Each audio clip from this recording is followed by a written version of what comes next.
High বন্ধুরা, আপনারা কেমন আছেন? আশা করছি ভালো আছেন। তো সাইনাজের পরিবারের সবাই ভালো আছে। তো আমি এখানে দেখো আলু ভাজা করছি, মাংস কষা করছি, আর দেখো পটল আলু চিংড়ি মাছ রান্না করব বলে সব সবজি কেটে নিয়েছি। সাইনাজের পাপার চিড়া ভিজিয়ে রেখেছি, আর 3 রকমের দেখো এদিকে তেল এনেছে, আর সাইনাজের দাদার জন্য ফেস ওয়াশ। তো দেখো, তারপরে আমি জামা কাপড় ডুবিয়ে রেখেছিলাম, সব ধুয়ে নিচ্ছি।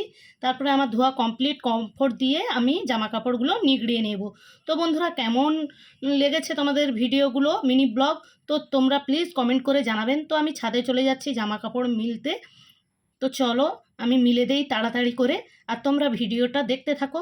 তো দেখো, নিয়ে চলে এলাম আর সব জামা কাপড় মিলিয়ে দিলাম। তারপরে আমার রান্না বান্না কমপ্লিট। তারপরে আমি থালা বাসন ধুবো বলে রেডি হয়ে গেছি। তো গ্যাসটা সব মোছামুছি করে নিয়েছি। তো বন্ধুরা, চলো ভালো থেকো, সুস্থ থেকো। চলো টাটা, আর ধোয়াধুয়ি কমপ্লিট। চলো টাটা।